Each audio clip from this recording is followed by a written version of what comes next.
And we're live. Oh my God, everybody. Hi, Donny Cates here. Ryan. I'm Ryan.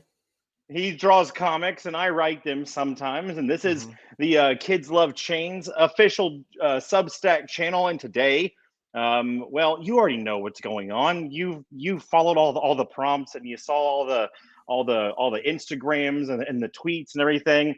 And this is the part of the show where I'm supposed to introduce our guest, where I'm supposed to give a whole huge list of accolades and all these things and tell you how impressive this person is. But really what's fascinating and amazing about today's guest is that I don't have to do any of that. All I have to say for you guys to understand how incredible of a human being we're about to be joined by, all you need to hear is two words. And those two words are TODD McFARLANE. Ladies and gentlemen, the Todd Father. I'm going to combine you guys to Ryan Cates or Donny Stegman. So I like it. At this point, yeah, we get that a lot. Yeah, how you doing, Todd? Good. How are you gentlemen doing? Sort of with the world being what it is, we don't get to cross paths like we normally do at conventions. Too bad. No, we don't. No, it's getting back up there. Have you been to a show at all this year? You haven't been to a show since everything locked down? Yeah. You know what? At my core, I don't know how you guys are, because you guys seem to be way more energetic than me. I'm a bit of a homebody when you get right down to it, right? Yeah. So when I go to shows, I'm like exuberant and I have a good time. But if you were asking me, would I rather be home with my wife? So. Oh yeah, I'm the exact same way. I know Ryan is too. I love seeing the fans. It is a bit of it gives me a little bit of energy and kind of it's so easy to forget what you're doing. It's an everyday grind and you're doing it every day and you're putting all this mental energy towards it, but it just it becomes a job. Then you go to shows. That's the nice thing is, Ryan and I go and we see this big line, and Todd, you have a fucking enormous line. And then you look and you go, oh, wow, there's actually people at the end of this, assembly line. There's human beings who love comics. I think it's one of the things in Hollywood that surprises some of the celebrities, is especially the ones that, are never have a live audience, if you will. Right. Yeah.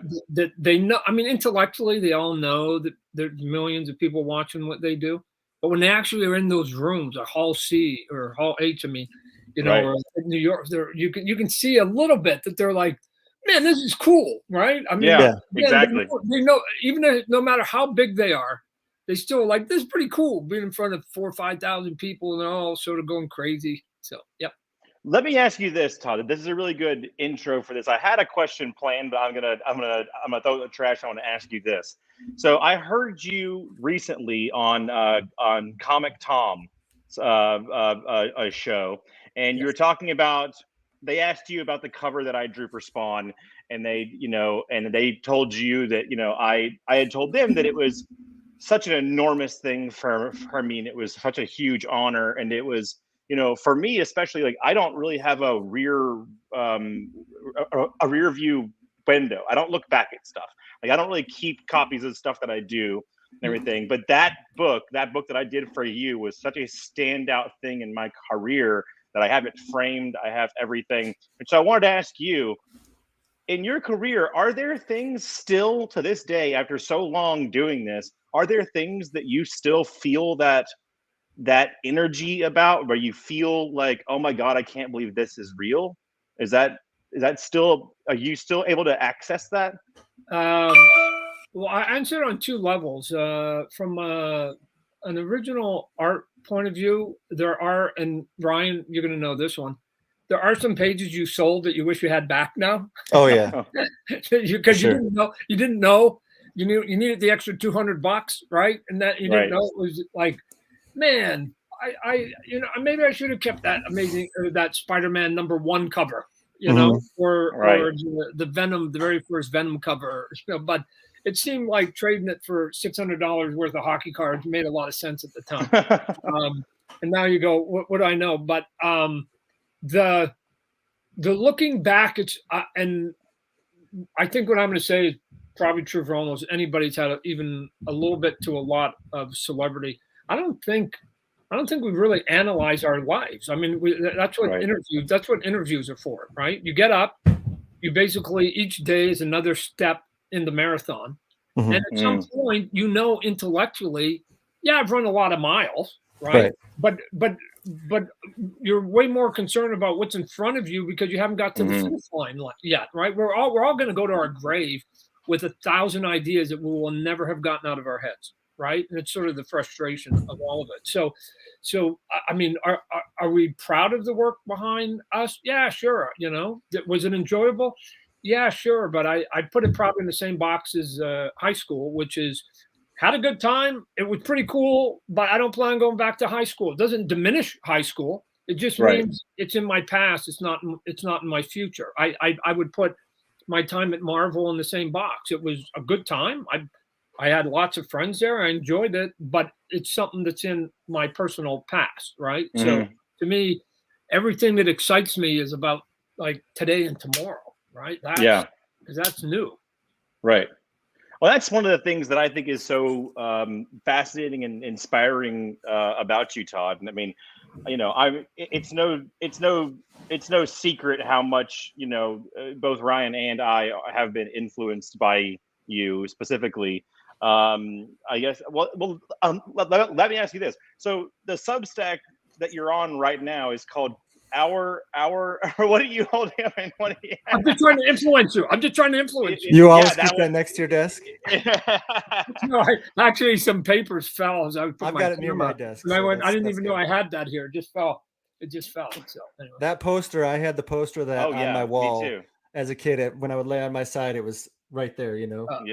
Yep. Well, what I wanted to ask you is, you know, that this is maybe a silly thing to ask, but it kind of does bring me to a larger point. Are you aware that our Substack and the thing that we're doing is called Kids Love Chains Press? Yeah, I think somebody told me that. Yeah. And do you know what it's from?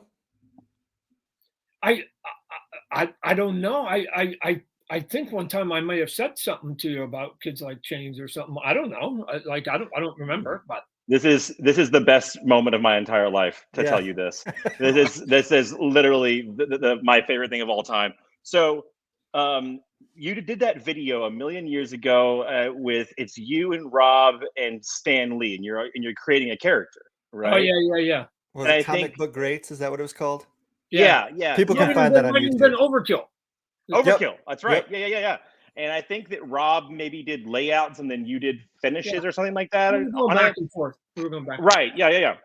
And at one point, it's my favorite thing that has ever been said about comics. And it sounds like I'm being maybe funny, but it's true, is that you in this video, you have your head down and you're drawing. And this is exactly what you do. You go, I'm gonna add some chains here. Kids love chains.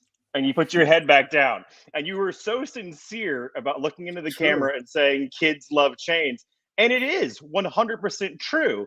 But for me and for Ryan, it's an ethos to us that is to say that, like, you know, yes, telling profound stories and all these things is important, and having something to say is important, but never lose sight of the fact that kids love chains. Yeah, look at I know exactly where you're going. Look at people have asked these questions, and usually the writers are way sort of smarter than us, Ryan, because we just like to draw cool stuff. Yeah. And they sit there and they go, "Why was Spider-Man so popular?" And then you get that whole thing. Even Stan, I was on stage with Stan dozens of times. You know, it's like, wow, he was like us, and he was flawed like us, and he was this like us. And I'm just going, yeah, well, that fucking doesn't answer the question about Batman. He's kind of cool, right? He's got $1 billion and he drives a Lamborghini. Like, so what's the common denominator? I think you guys are way overthinking this. Well, I'll tell you why I think Batman and Spider-Man popular. Because they're fucking cool. Like, what are you talking about? Yes. Anybody, you and I, Ryan, and Donnie, we could stick to the ceiling right now. That would be super awesome, right? Yeah. And I'm not 8 years old, and it still would be super awesome. And to be able to put on a big black cape and then just wait till 3 o'clock in the morning and then turn to your butler and go, get me the black cape because I'm going to go scare the shit out of the bad guys. That like that guy's Yeah. cool. That guy's cool, and you get to jump and do all this. So I think at some point we forget that we were all 8 years old, and it's Exactly. really Yeah. one piece that has That's done me a lot of good in my life. That whenever I'm in a room with all these people overthinking, that I have to stop them and just go, guys, like I do this sometimes with my toys when I'm trying to get approvals and they're talking about their movies and their anime, whatever it is they're doing, the big conglomerates. And then I just go, here's what you guys are forgetting, that you were 8 once. So Right. Yeah. why am I picking that character over that character who you think is more popular or has a bigger, or you got some story? It's like, it doesn't matter, because that character over there is in a 3-piece suit and I'm selling toys, and that guy over there's got 4 rocket launchers on his back. Come on, you used to be 8. Do you remember? Right. Like they've forgotten they've forgotten what it's Yeah. like to be young and exuberant. So whenever somebody does a cover, just like Ryan, goes, hey Todd, I'll do a cover. What do you want? I'm like, the drawing that you wanted a poster of. Like, if Ryan draws the drawing that he always wanted on his wall, I assume it's going to be pretty awesome. And the ones that disappoint me are the ones when people go, oh, I bet you Todd wants this, or, this is what I think. Forget all that stuff. What were the 10 images that we still have in our mind that we can't lose, that we're trying to replicate? So Dark Knight, take Dark Knight. Hopefully you guys are a little bit like me, but again, maybe I'm a visual guy, so maybe there's more for Ryan. There are about 10 panels in that story that I could close my eyes and replicate right now. I mean, they're literally burnt in my brain. That's how much impact they had. Now, another gun to my head, and they say, what was the panel before and after it? I don't know. I don't remember. right. But I do remember that one. Right. So they don't all have to be grand. They just have to be enough of them to basically make an impact. And then you walk away going, man, that Dark Knight was awesome. Not, man, every panel of the Dark Knight was awesome. It was, the Dark Knight was awesome as a whole, right? And this is the piece I try to get on the artists who think that every panel has to be a masterpiece. No. Well, that's something I try to keep in mind all the time when I'm doing stuff is, you can get bogged down by like trying to do conceptual covers or be clever on a cover, but nothing's cooler than like just the figure. Well, the Spawn covers, I mean, they're all like that, where they just show off Spawn and it looks great, and blew my mind as a kid. Yeah. That's one of the things that Ryan and I really dug into, and because like Ryan and I's new image book, which is called Vanish. It's Ryan's. There you go. It's Ryan's first image book ever. And Ryan, it's about time. I know, right? Yeah. And so we sat. I flew out to his house, and we, for the better part of 2 weeks, we sat down and just broke it down. And Ryan is such a student of you, and such a student of the ethos, as am I, that we pulled out a number of different volumes of comics to serve as kind of inspiration to go back to and everything. One of which was Spawn. And one of the things that we kept on, like, I would, obviously I'm going on about story and character meaning and all this kind of shit, right? And Ryan kept on, and this is why I work with this guy, and I will for the rest of my life, is he kept on saying like, hey, we need to build in moments that are just look fucking awesome, that just are just visually stunning. We need to like make sure that we have that what is the splash page from this issue that could be a t-shirt, and I was like, yeah, absolutely, because that's the thing. Look at, because Ryan is saying what everybody should say, which is what drew us to comic books, right? And the visuals were a big part of it, right? So I don't care, even the writers, surely there were covers that drew you in, and characters and designs and whatever else. So yes, I don't think we need to be shy. I mean, you don't have to do it every page, every panel, but you do have to have, the wow moments every now and then that people just put back in your chair, that just go, oh man, I'm never going to forget that 2-page spread. right? Right. They have to be there because it worked for us. It worked for the prior generation. It's going to work for the next one. We haven't evolved as a human species. I think we all sort of react to the same visceral sort of stuff right out of the gate. And then if you can get some of that, especially on a cover, then you've got a fighting chance that somebody might pick up your book. And then the pressure is on that the story has to deliver for them to come back and buy more, right? Because now they've made the curiosity buy. I mean, to me, it's a little bit like getting a big opening in a movie. I don't want to say it's easy, but it's easier to open up the first week. To me, what really tells whether the movie is strong is whether people are still going to see it by week 3, right? Right. So yeah, sure. Whenever I talk to people on Image, I'm like, hey, you guys get out of the gate, but you guys know you're going to have a winner on your hand when you get to issue 7 and 8. And oh, by the way, for a guy like me who's just like competitive all the time, that those are the ones you have to work a little bit harder to get noticed. But when it works, there's sort of a weird satisfaction of issue 8, 12, 25 succeeding. Totally. Yeah.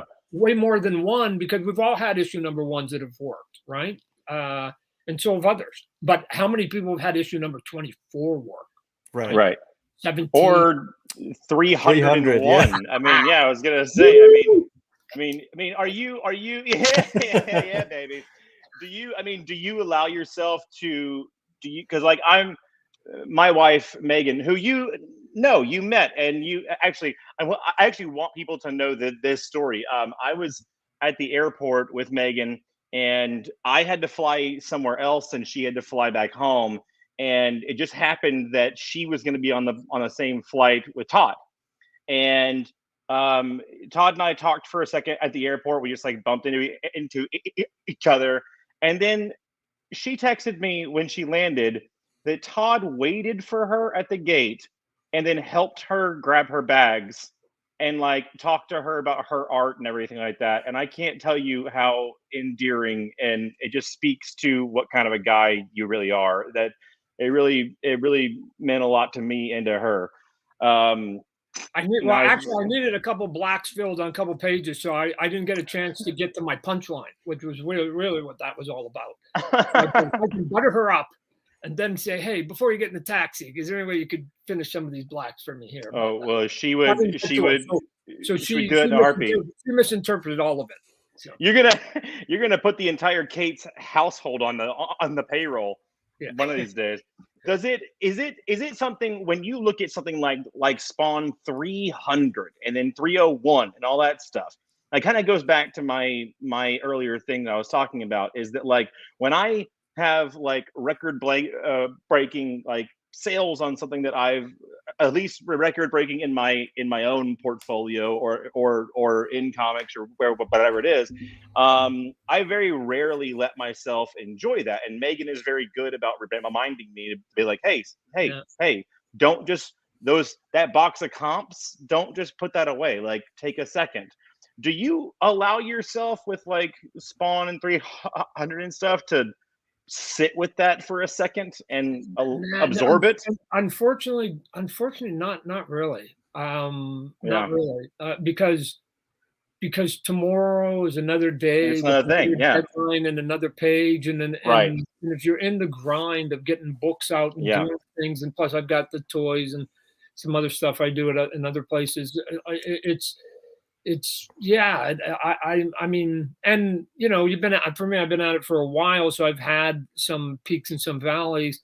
So you sort of, for a second maybe inside, but you go, okay, so tomorrow we got 2 more pages in issue number 2. We got to get going. See, I'm the same way, Todd. I think that being in publishing, especially in comics, it kind of forces your brain to rewire itself to not be as much in the present as it is like I'm always, everything that I write is 6 months in the future.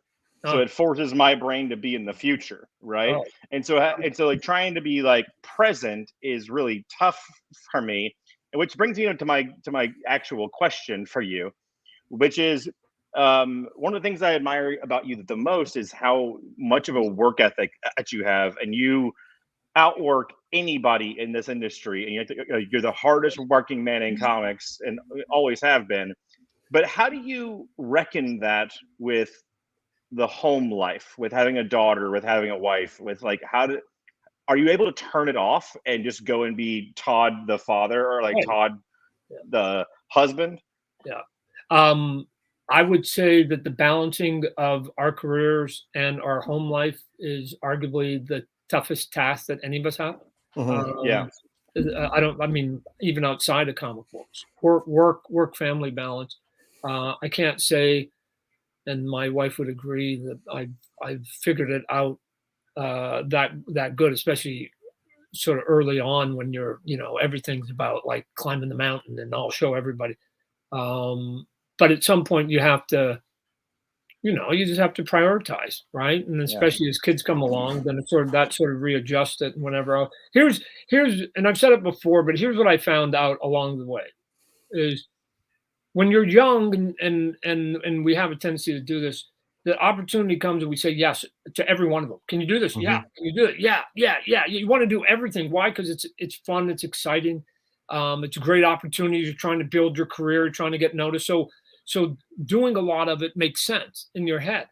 But I found that at some point I said yes too many times, right? And then what ends up happening, and I always liken it to a juggler, that I go, I don't care what kind of a juggler you are. I don't care if you're like a paid professional person from the circus or Circus du Soleil in Vegas, whatever.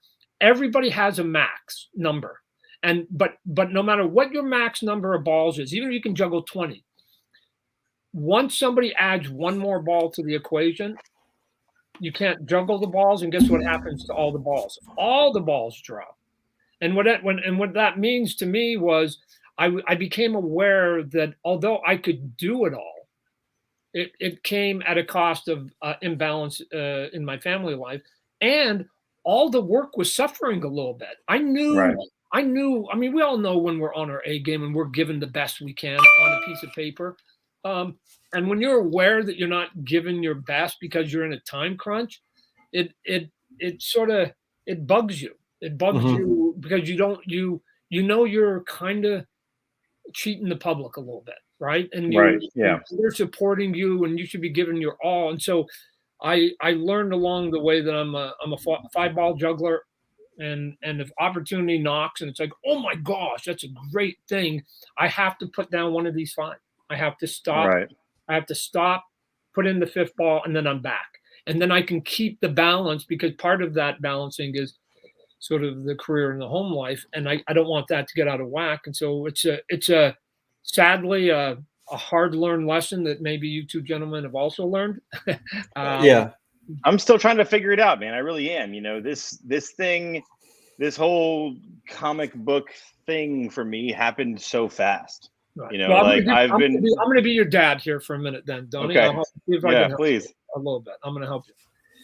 You're one of the people, because I have this conversation with people. Maybe Ryan, I don't know him well enough, so maybe Ryan, pay attention, son, because you may need this too. Both of you guys. But I'm going to be talking to Donnie here specifically because he started it. You've been in this career long enough, Donnie. You've made your mark. This is the piece that's really odd to me about a guy like you. You've made your mark, and you act at times like you haven't.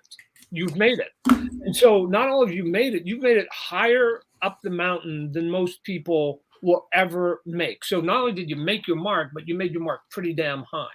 And so now there are people, lots and lots, probably millions across the world now, that like what you do, but they're like Donny Cates fans. Okay, now here's why that's important, and here's the bad part of it. They like you now because of your totality of your work, right? And there's nothing that you're going to do tomorrow that if you say I'm doing 5 books instead of 4 books, they're not going to like you anymore, Donnie. And if you say, no, I'm not going to do 4 books, I'm only going to do 3 books, they're not going to like you any less, Donnie. because you're still going to be Donnie the writer that is my favorite. And no matter how good that next book is, or how bad that next book is, they're still going to love you, Donnie. And so it means that once you've made your mark and you've had enough years and you've got longevity and you've got a body of work behind you, which both you gentlemen have, it means that you don't have to like fight it so much all the time to always be in the limelight. There is nothing you're going to write tomorrow, Donnie, that's going to make anybody that's a fan of yours like you more or less. So A, you have to ask yourself the question, do I have to even write it? And if it's not perfect, and for Ryan, it means, who gives a fuck if the buildings don't have 1 million windows on it? Don't worry about it. You've done 1,000 great buildings, Ryan. Don't worry about it. They're not going to say, man, I don't like Ryan anymore because he only put 600 windows on this landscape instead of 1,000. They're not, they either like you or they don't. What cover, what drawing could I do, even a stick figure, that would get people off my bandwagon? You know what they would do if I did a stick figure? They'd give me the benefit of the doubt I was having a bad day. That would, and they'd keep going.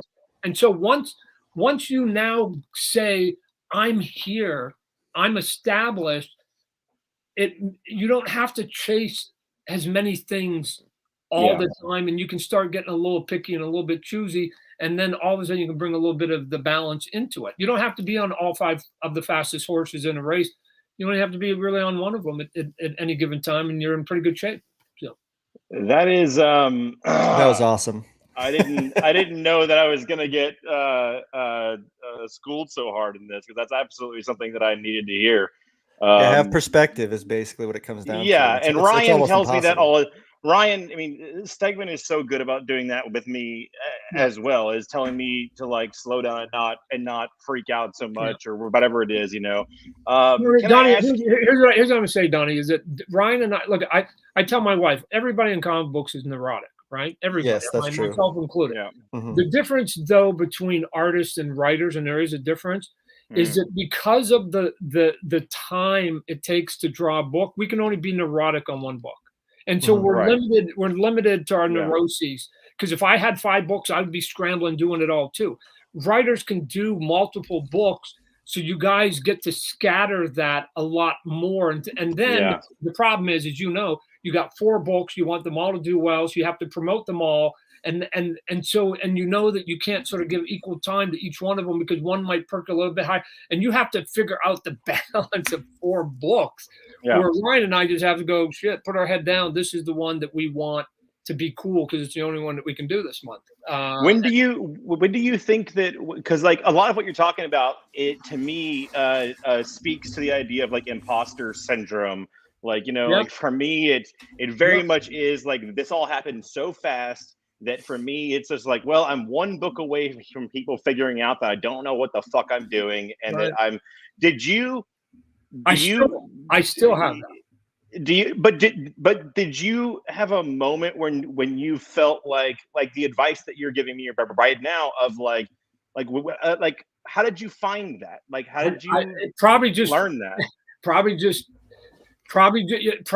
time. I probably had enough moments like you guys. I always thought, and I don't know if you guys had that every signing you go to, the most nervous part is when you actually turn the corner to the studio and you think that there's not going to be anybody there. Right? And the gig's over, right? And then it's actually longer than you thought, and you're like, oh, okay, I guess it's not going to be this week. They're going to pop the bubble. And then eventually that happens enough time that you just go, you know what? I guess I'm kind of here to stay at some level. So now, you know, you've made your career, you've made your mark, you've made some money, and so now, like, what am I bustling for, right? What am I hustling for? Because when you're in your 20s, we know why we were hustling, right? For notoriety, for career, and the ability to put some money in the bank. And now all of those are taken care of. Check. So now it's just personalities, because I'm just a competitive guy. So I'm just going, Ryan, I wish you the best, but fuck, you're gonna have to punch me hard in the face and knock me over. So we're gonna go at it.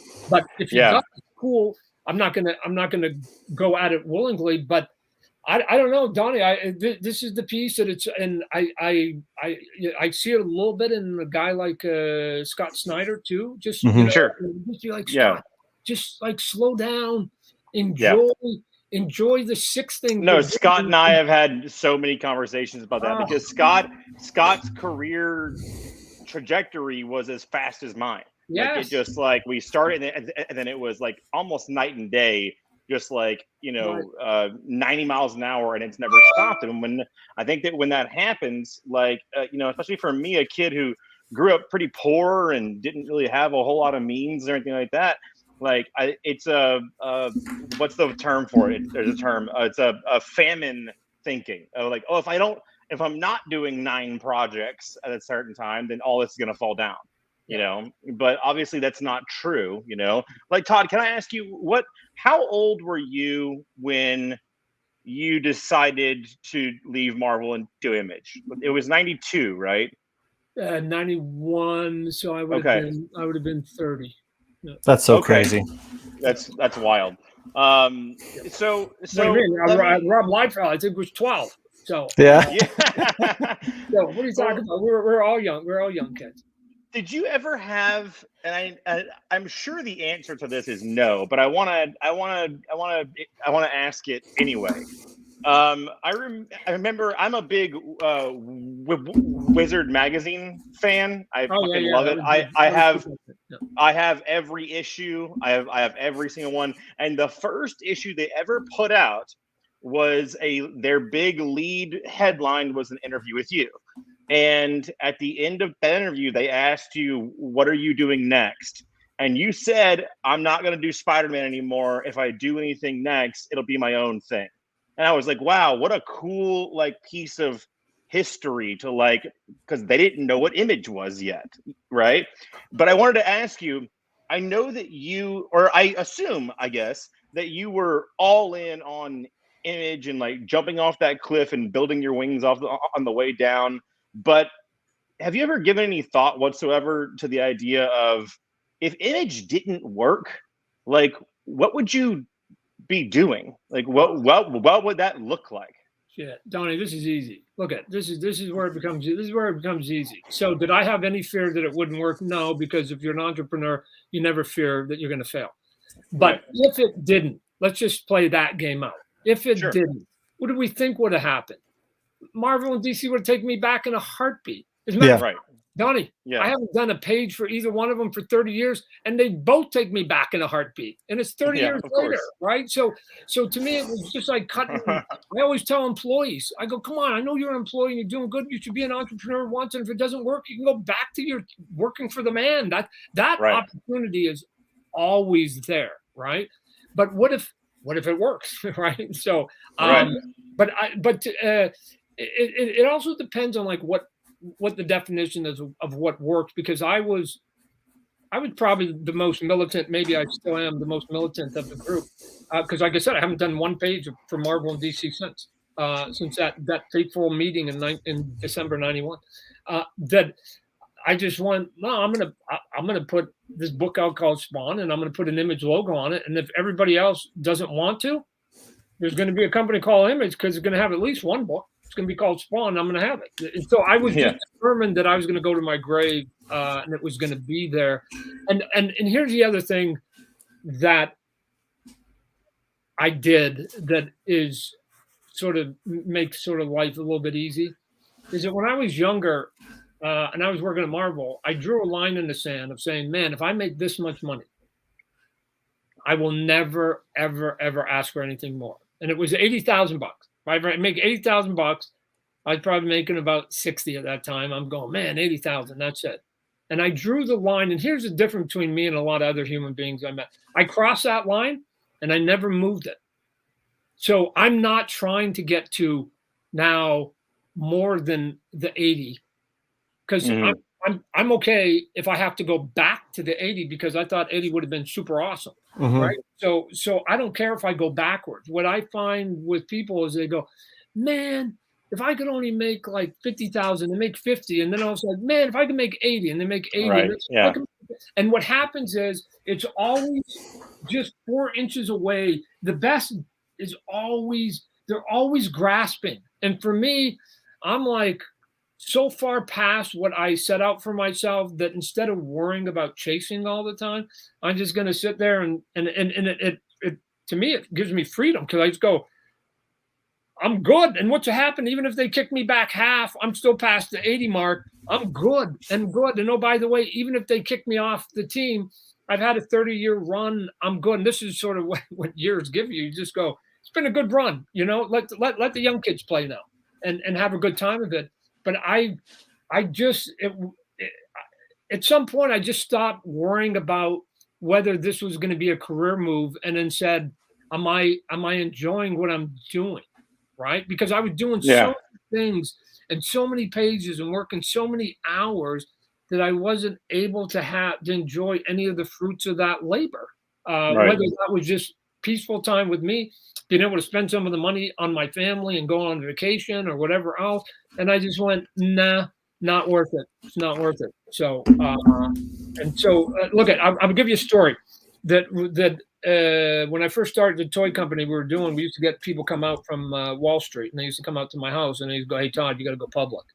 You got to go public. And I'm like, yeah, okay. Why is that? And they're going, oh, yeah, you make a bunch of money. And I'm like, okay, cool. And then they give me the whole explanation, and I go, so I just want to be clear because I'm a little Canadian kid. So you're saying I got to give up like 51% of my company for cash? And they're like, yeah, but it's a lot of cash. But I didn't ask you how much cash. I just asked you, but I got to give up 51%, and so I'm not going to be in charge. And they're like, no. So I got to give it up for cash. And I go, is this a negotiating? Okay, Todd, instead of giving you 1x, we'll give you 2x. Yeah, but I still got to get up 51% for 2x. Fine. Yeah. 3x. Dude, you're not listening. Do I have to give you 51%? And then they were like, I go, here's the deal. Here's the deal that would be perfect for me. You give me so much money, I can buy the company back that I just sold you. I keep the money and I fire you, and I've got like 100% back. Nobody wants to give me that deal. So let me just see if I can, because I'm a bit of a control freak here, let me just sort of give you my definition of that I was taught, my dad and my mom taught me about a word. And I'm going to give you a word, and it's called useless. So useless to me is when you have something and you don't use it. Seems like a simple sort of definition. Well, I have bank accounts, and guess what's in those bank accounts?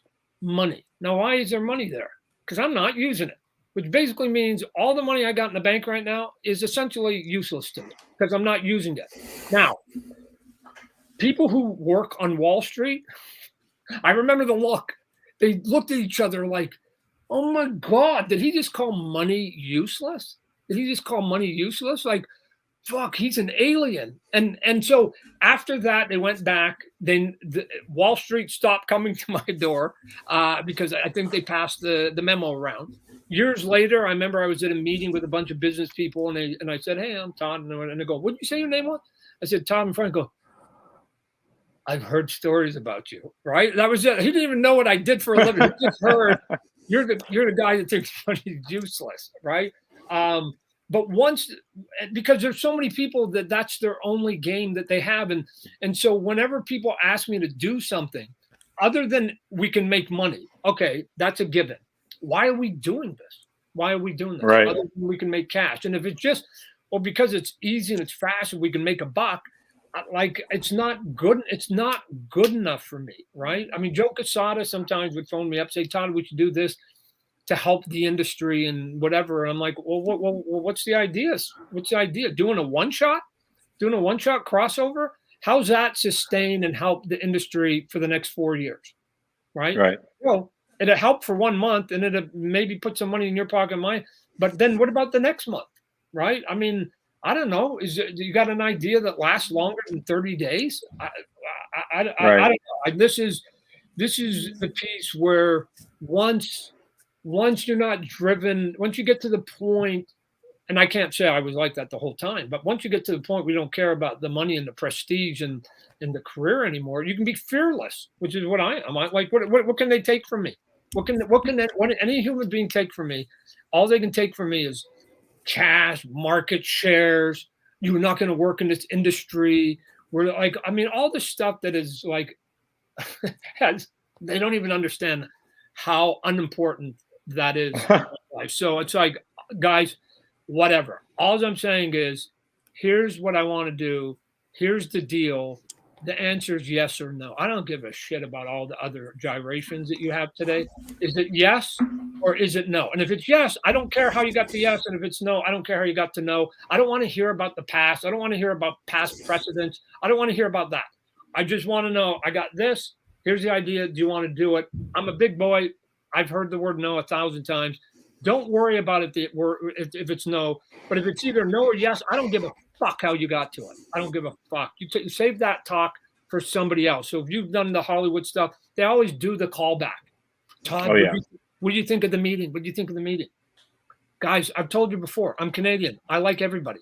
So it's okay. I don't care. Here's what I know. 2 options. Asshole says yes to my idea and really nice person says no. I'll take the asshole. What are you talking about? You need to get content. I need content at this point. So stop overthinking about whether I'm going to a barbecue with them. Right. I'm not here to make friends. I'm here to make things. Shiza. I have a question. Do you feel like you always wanted to be an entrepreneur, or was that something that like you came to as you got to that place in your career? Yeah, I think us being freelancers are almost a de facto entrepreneur just by the fact we're freelancers, right? Mm-hmm. I don't know how it works now, but when I worked at Marvel in DC, if they gave you $100 a page and you did 10 pages, you got a check for $1,000. Right. And so what that meant was that I had to then take care of saving money for taxes because they didn't deduct any taxes. I had to save money for dental and medical and, any other sort of rainy day things that might. So it sort of forced you to sort of be a little bit budget business-like because they were just giving you a raw amount and dropping it on you. So I think that it was always there. Also, I played sports at a high level. So, I was competitive. I had a brother older than me and a brother younger than me by a year. So when you got brothers, I don't know about you guys, but shit, every day is a competition. And I think that they're just part of in my DNA right out of the womb. It was all there. So that I ended up sort of getting to a point where I was going to do it. I mean, some of my coaches would say, Todd's uncoachable. So maybe I had part of that. It's like, I just got to do it my way.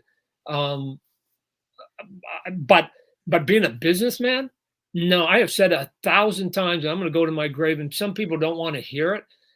It's always amusing. It's always amusing. Let me also say, I don't really listen to too many comments about myself, nor do I read the comments even on my own social media. But it's always amusing when somebody sort of says why I did something, because I thought I actually had a different reason, but good that they are better than me.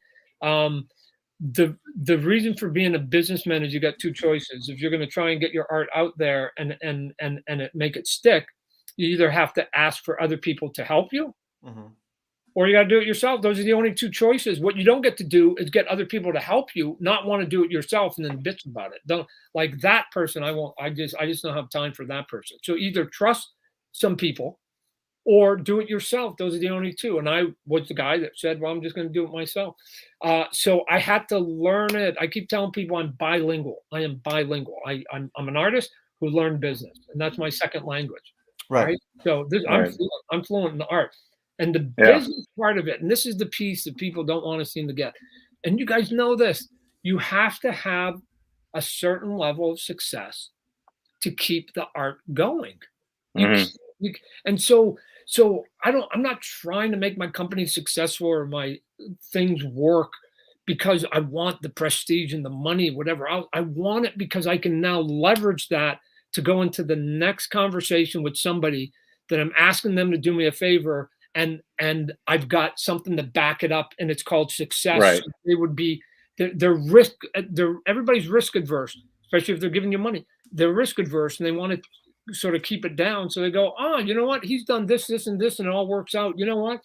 It's kind of a safe bet, and that's it. And then they let you do art, and next thing you know, you're going, wow, wow, those guys think that I'm actually a businessman who does pretty good art, when it's actually an artist who has actually learned their lingo, right? So Right. I don't care. I don't care how they get there. But of course I need success, not so I can buy a yacht, which I don't have, or a Lamborghini, which I don't have, or some silk clothes, which I don't have. It's so that I can get up tomorrow and somebody's going to let me do it again. And I just want to do art till the day I live. So.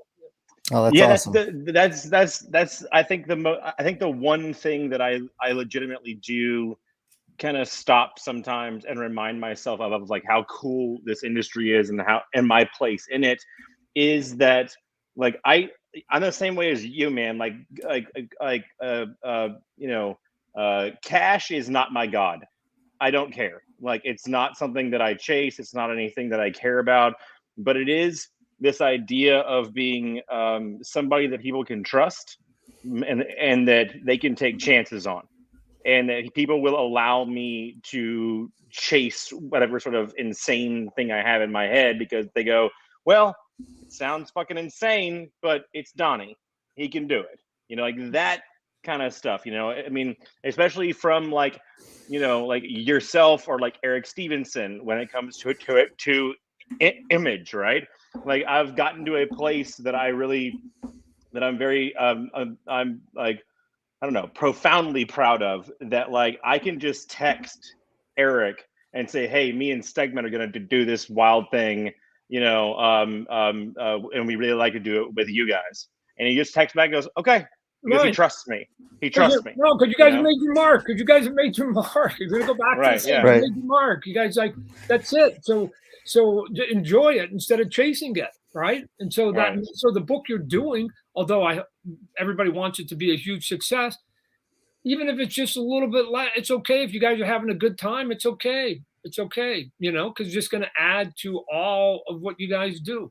And even if you don't write a good story, I know Ryan's going to save your ass, Donnie, because he's awesome. He's going to draw cool, right? He's going to draw cool stuff. So yeah, right. Absolutely.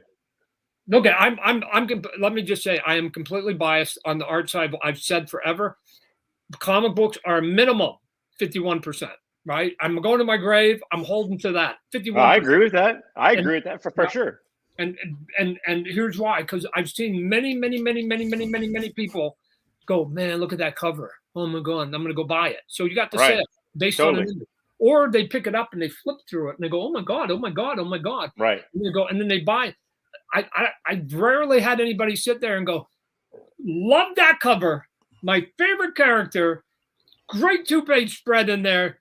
Let me read a couple of these balloons and go, no, I can't do it. You know, so, and put it back. No, what the pressure on you, Donnie, is after, if Ryan and I have done our job, they've actually taken it home, and now the pressure's on you. You better deliver 20 pages of a story. Exactly. Because it's go time. Well, Todd, that's actually a really good place for me to announce something, because you just said if you and Ryan do your job. I mean, earlier today, I think it was yesterday on Instagram, you announced that Stegman is going to be doing a cover for Scorched, and that you're going to be inking over Ryan, which I know is a dream come true for him. I've already had the pleasure of being inked by you, which he rubs in my face constantly. Ryan, how'd you let him line cut?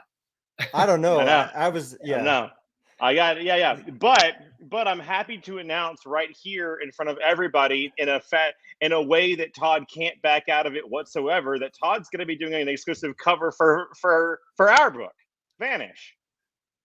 I am. Yeah. We talked about it. You said okay. I feel like Dr. Galakowicz. Yes, I am.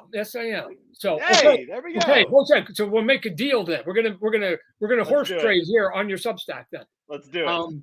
So although this is sort of weird, so I got Holzek. So you know what? Maybe I do owe you one, because I did the crossover, then you did that one, and then Ryan's doing one. So actually, the volley comes. I think it is. I think the ball is in your court. Yeah. No, I owe you one. You're right. Okay, it's right. I do owe you one. Okay, you're right. Okay, let's make it official then. Yeah. Hell yeah. All right. Exclusive only to comic book shops around the world. A Todd McFarlane cover. Look at that. That is phenomenal. Ryan, do you have anything you can show them on? Could you send me that rough of the cover? You guys, you can show the good folks here. Yeah, let me see if I can get you guys talk for a second. I'll get it loaded up on here real quick. Yeah. And the other thing, Todd, that I kind of want to segue into very abruptly, if at all possible, because I want you to talk about the shit that makes you excited, is I have one more small ask of you, Todd. Right. I want to be in your Spawn film. Me too. All of us. I'll be violated. All of us. Everyone. Yeah. And would you all be like cokeheads or something like that and get like chills? Done. Super awesome. Yeah. Done. I can do it. How has that process been, man? It's heating up, and here's why I know it's heating up, because I just sent out a letter today because the lawyers are on my back wanting to clear all the rights, right? So like once the lawyers get in, then everybody's paying attention. Right, totally. Something's moving in the right direction, because they don't get the lawyers unless somebody's about to spend some money. So right, yeah. It's sadly it's the process of Hollywood, and it's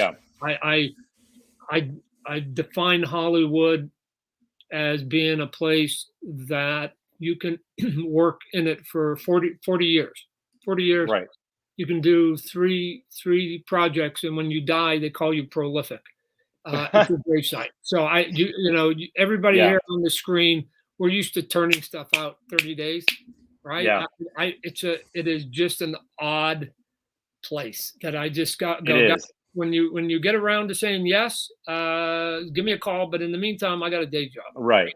No, exactly. My wife worked in Hollywood for about 15 years, doing set deck and doing on like really big films.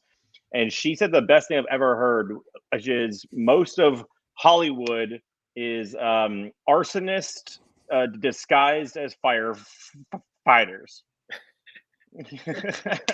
And that has been my entire experience. Hey guys, I had a good friend that was pretty high up at one of the major studios, right? I won't say where or when. Don't want to get him in trouble. But I used to go in there and pitch him stuff all the time, and he'd go, "Yeah, cool," and then whatever. And then eventually he phoned me one day and he goes, "Todd, how come you don't come in and pitch me any more stuff?" And I'm like, "'Cause you never buy anything." Right? Yeah, exactly. Yeah. And then he's like, "Well, sometimes I do." And I go, "Yeah, but okay, even if you buy it, you never make anything, not mine, just anybody's." Right? Yeah. And then I remember I was out with him one time when I sort of gave him heck again, and I remember him looking sort of left and right, and he's going, "Todd, let me tell you." He goes, "This is a pretty cushy job." It's a pretty cushy job. And he goes, "And if I don't make anything, that means I'll have no failures, right? So nothing will ever not work, right?" Wow. Now, he wasn't that glass half full, which is if I make it, it actually might work. Right. Yeah, exactly. If I don't make anything, and he stayed in that executive position for a long time before I think they finally said, "You're not making anything." And, right. But he got what he needed out of it, right? He's got his resume padded, and he made a lot of money and didn't have to make anything. And so it was like, woo, so sometimes you're in a room with somebody who doesn't want to make anything.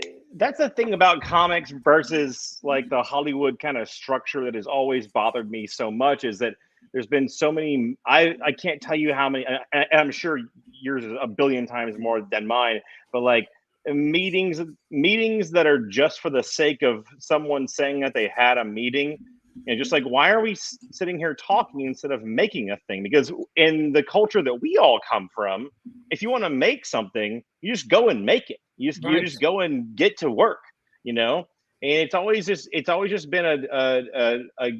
the what do they call it, the water bottle tour, where you go to these studios and you collect a bunch of bottles of water because they all want to sit down and talk to you about stuff. And it's just like, I don't understand why we're sitting here talking. I've talked to plenty of people just from a practical point of view. I mean, with sincerity, I say to them, how do you budget?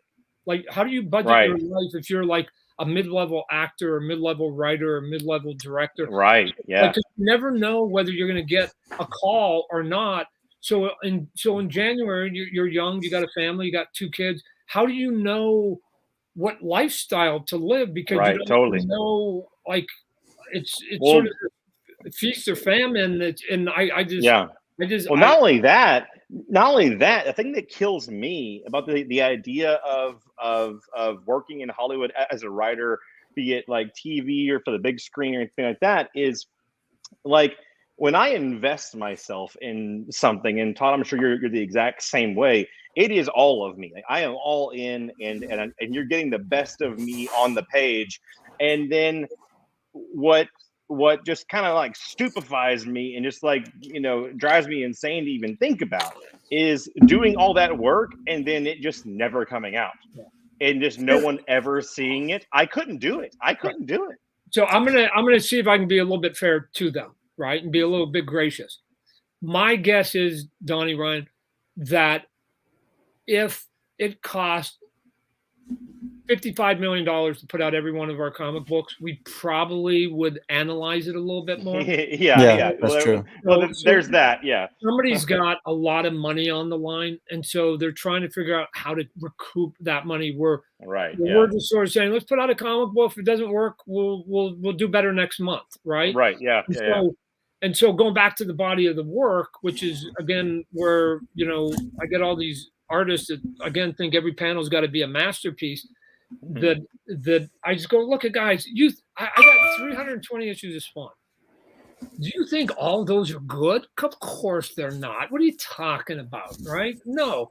But now they're not judging me on the first issue or the 8th. They're judging me on like the character now. They're just either like the character or they don't. And so if it's a great issue or it's not a great issue, then it doesn't really sort of move the overall average of what's going on there, which basically means that once you know that every one of your comic books is a creative child, and you're literally giving birth to hundreds and hundreds of creative children, some of them are going to be ugly, some of them some are going to be really beautiful and handsome, but the majority of them are going to be in between. There's going to be like some really kind of ugly ones, and then some really I don't know where that came from, and then there's going to be basically right in here, but they're going to be sort of putting it all and swimming it all in the same from a fan. Why? Because we did it. We did it. What are you talking about? If somebody said to me when John Byrne was doing X-Men, John Byrne can't do 20 pages a month, he can only do 15, and we're going to have to do a 5-page backup, or he can't do his 20 pages, so he's not doing the issue. I'm going to take him 15 pages of John Byrne, and 5 pages of whoever the hell, my mom at that point. I would don't take John away for 20 pages. So there's always a way to basically get to where you get to. And let me tell you, Donnie, if you saw how I wrote my books, it would horrify you, which is why we don't have too many artists around, because the way that it works is something like this. Ryan's working with me. I give him like half the plot because I don't do full script. And I go, here, Ryan, here's half the plot. And then Ryan comes, and then by the time he gets near the end of those first 10 pages, I actually look at the clock and see whether he's actually on time or not. Because he should have had 2 weeks for 10 pages, 5 pages a week, right? Monday through Friday, take the weekend off. Monday through Friday, take the weekend off. Page a day, take the weekend off. Page a day, take the weekend off. It's a prayer, say it. And so you get it done. And so all of a sudden 2 weeks come and Ryan says, oh, Tom, I only got 8 pages done. The dog ate my homework. Or usually what happens is life. I got sick. My kid got sick. Somebody got in an accident. I have to go try. I mean, life gets in the way. So now I go, okay, Ryan, so tell me how bad life is. Okay, it's not that bad. All right, so you had a flu. All right, I'm going to finish the second half. I already know what the story is, but I'm going to now adjust some of the setting. Mm-hmm. So now I was going to have the good guy and the bad guy beating the shit out of each other in Times Square. You know what? I'm going to teleport them to a cave. Right, Ryan? No people, no buildings, no background. They still got to pound each other because I still need to get the motivations of the 2 characters and why they're even doing what they're doing right now. But I don't really care what's in the background. I don't really care, right? So now I give that to Ryan. All of a sudden he picks up a little bit of speed because he just had to draw a little bit of rocks in the back. He didn't have to worry about a bunch of stuff. Boom, boom, boom, boom, boom. And all of a sudden we get a book out. And next thing you know, you got 320 of them. Like, again, they're not all perfect, right? Some of them you have to have cave shots. But Ryan gets it done. He gets to do another issue. All of a sudden, he's got a body of work, and he's doing good. And so Ryan's figured it out, because my dad lecture to most artists is do 10 issues of one book. I don't care what the book is, do 10 issues of it, right? Like you're not allowing the audience to grab you, to say, oh my God, Donnie does this, Ryan does that, Todd did this. I mean, there's still people like, Todd, you're the Spidey guy. Okay, what do I care, right? They grabbed you in a spot, but if you're always moving, they can never grab. I mean, like, there are brilliant artists right now that should be way more popular than you and I, Ryan.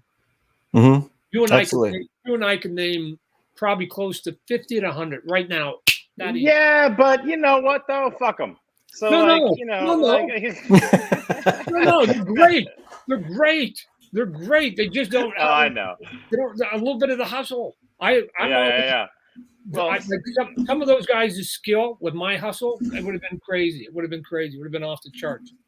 Well, speaking of that hustle, I think we have something to show. Here we're going to show this layout. It's all set to go. So Ryan wants to show the layout.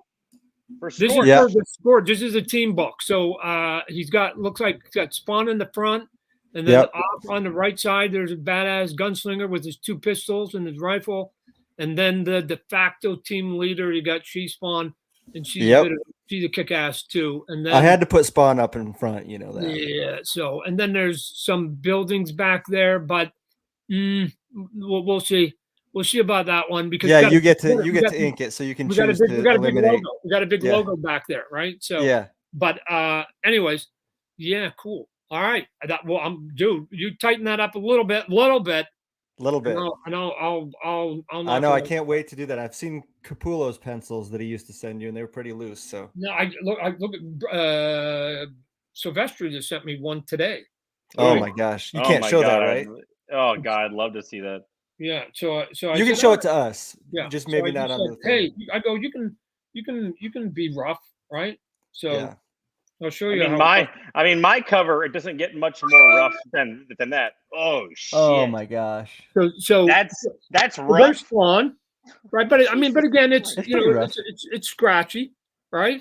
Yeah. I mean, he's not sort of defining the hair or whatever else. Look at that, right? But if I just started inking a little bit of it, so let me turn on a little bit of the ink on here. Are you using Procreate to ink, or what are you using? Yeah. Okay. So, oh hell yeah! Oh man, hell yeah! Yeah. So give me a nostril, give me the eye placement, right? Give me a little bit, right? I'll just figure out. I'll figure out some of the muscle structure and stuff. Don't worry about it. It's awesome. So. Well, Todd, hey, I think we've gone over an hour now. I don't want to keep you any longer than we have to. I think I have a 4 o'clock that I'm missing right now too. That's fine, man. Yeah. Well, let's this has been honestly just as it is every time that you and I get on the phone and everything, an honor and such an education. This is great. I wanted to ask you, Todd, what do you want to talk about? What do you want to plug? What do you want to promote? What's going on, man? What's going on in the world of Todd? I usually worry about what's sort of the next thing. So I guess the next thing would be sort of the Scorch. Although with Gunslinger and Kingspawn coming out, I've got almost a book a week coming out now. So after 30 years of one book, we're now like 4 books, right? So I'm on an accelerated sort of level. But there's been some issues with the printer, so that book might get a little bit delayed, which is frustrating, not through any fault of our own, because we're ready to go. But that will be it, and then we'll just kick ass. And I'm always doing crazy toys and whatever, but I'm not shy about announcing stuff, Donnie. So don't worry about it. If I got something, I know you're not. The very last thing I will ask from you, Todd, and for Kids Love Chains Press and everything, I will ask for a short, just whatever the hell you want to say, little blurb that we can steal from you and print on shit about Kids Love Chains Press. Just say whatever the hell you want about how dope me and This Ryan is really on the spot here. Here's what I'm not going to talk about Donnie and Ryan because everybody made it. So I'm going to try to give some inspiration to the rest of the crew out there. Let me encourage you. Advocate for yourself. Advocate for yourself, because if you don't, nobody else's job is to make you happy today. So if you don't care about yourself and you don't have the confidence in yourself, then why should anybody else? So basically, you can't be shy. You got to sell. You got to sell and you got to hustle. Otherwise, you're going to let people less talented than you, Donnie, Ryan, and myself, basically get up on stage when you actually might have more talent than all of us. So push yourself, and others will join after you get your confidence. That goes along with our catchphrase, which is quit your jobs, chase your dreams on KLC Press. So yeah, that's right. Yeah. And then dot, you can always go back to your job if it doesn't work. Yeah, you can go back. Yeah, exactly. All right, Todd, thank you so much, man. This has been an honor. Super helpful and entertaining and enlightening as always. For those of you on YouTube who are finding this and are checking this out, oh, what is this? What's happening? Somebody, I guess this page got lost in the warehouse and I didn't know it. And somebody said, hey, we found it. And you're going to send it to me. Yeah, I'll send you my address. Yeah, you're going to send it to me, right? Yeah. The cover to 21 has been lost literally for decades. Oh, my God. Somebody found it. It's cool. Wow. Oh, my God. Yeah, and that'll be sent to me, and I can't wait to frame it and put it up in my house. So we'll just split it in half, and we'll put it in places. Anyway, Todd, thank you so much, man. As always. Thank you. You guys. All right. Thanks, pal. Thanks, man. Bye-bye.